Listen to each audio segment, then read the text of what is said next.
Now let's address the question of what you could do with a crochet hook for seaming if you wanted to join the heads of stitches with the sides of stitches. So the first problem here is that in my swatch, I have 48 stitches along this edge and 66 rows along this edge. So I can't join them together evenly until I even out the number of stitches, or somehow maybe skip every fourth stitch on this side as I'm seaming them together to get them to line up. I know that my squares are square, they meet at the bottom edge of both sides, but it's just the way that knitted fabric is, that we're going to have more rows compressed over an inch or 2.5 centimeters than we are stitches. So stitches are wider than their height, and that causes a bit of a problem. So I really like that flat seamed stitch, and that's what I did on this sample here. I joined these stitches, or sorry, this swatch to this swatch perpendicular by using that flat seamed stitch. So let me show you how I did that. The first thing I needed to do was begin by putting a crochet chain up the edge of my rows along this vertical edge that had the same number of chains in it as the number of stitches on this side. So let me put this swatch away for a second here, and I'm going to bring out my colorful contrast yarn. This is the same yarn that I used to knit my swatch, but I've got it in a contrasting color. And so what I want to do is make a chain that goes up the edge of this swatch, and that chain should have 48 chains in it to match the number of stitches that I have across the top of this swatch, so that when I join them together, I have a nice path to work in and the stitches match up exactly. So in my sample, I happen to have 6 stripes, and 48 divided by 6 is 8. 6 times 8 is 48. So if I pick up a chain that has 8 stitches in each of these stripes, then I should end up with 48 chains from bottom to top. What I'm going to do now then is decide where I want to put that chain. And as I've told you before, these edge stitches can be very curly and kind of hard to work in. So I'm going to move over from the edge a little bit.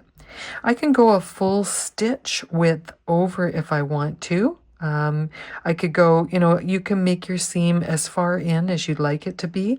So to maybe keep as much of the fabric facing out as possible, I'm just going to go in between this edge stitch and the next stitch in my work, in my swatch.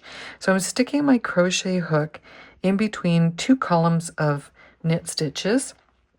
I'm taking the tail end of my working yarn and I'm just pulling a loop up to the surface of my work. So that'll be my first chain stitch. And now you might find it easier to work sideways. I do. So I'm going to turn my swatch over on its side and I'm going to work from the right to the left. But you could work up and down, or you could work left to right.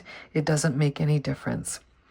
I'm going to now stick my hook into the next row of my swatch, and I'm going to pull up another loop. So my hook goes around the yarn in the back, I pull it up to the surface and pull it through the loop that is on the hook.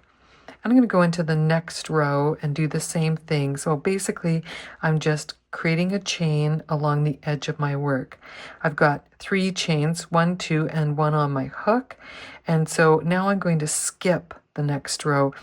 I know this yarn is dark and you probably can't see it, so just take my word for it that I'm leaving a hole here unoccupied with the chain. I'm just popping over top of it.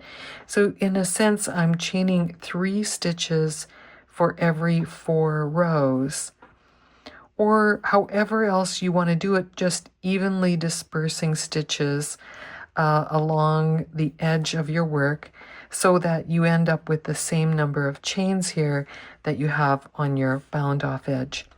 Let me see what I've got here now. I've got 1, 2, 3, 4, 5, and the 6th one's on my hook. But I'm going to find a hole for it first. So if I do 5, 6, 7, 8, that looks like that'll work. And I feel like my chain in the beginning here is a little tight, so I'm just going to loosen up on my loops a little bit as I go along. I don't want it to be too tight along the edge here. I want it to be, you know, I want it to lay flat, but I don't want it to be curling up because it's too tight or ruffling out because it's too loose. And now I'm going to continue along here, and I'm going to put 8 chains in this next stripe. And I'm just working my way up between 2 columns of knit stitches, and I'm skipping about every 4th row, leaving a hole underneath there. I'll show you this next one here. So here's the next spot where I could put my chain, but I'm going to skip over it and come up. And so it's like I'm doing chain 3, skip a space, chain 3, skip a space, chain 2, and that gives me the right number of stitches for my little swatch here. So you're going to want to chain all the way up the edge of your work, and just follow a straight path. And if you get off, here, I'll do that deliberately here. If you accidentally put your hook in 1 stitch over or half a stitch over, and it turns out that you've got a little wobble in there, so you can see how my chain is kind of pointing down towards the interior of my work, then you can just pull back on it till you get back on, oh, let's just say, like, get back on the straight and narrow, and keep working your way up along the edge, counting as you go. Sometimes I also will put in a stitch marker so that I know where I last counted to. So as I'm working on this chain, if I took a break or I lost concentration, I can come back and count my chains.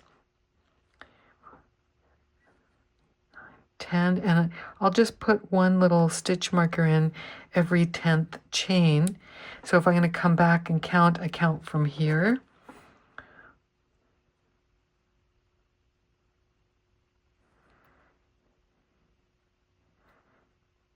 And that way I'll know approximately how many stitches I have when I'm done. So 10, 20, and keep on going.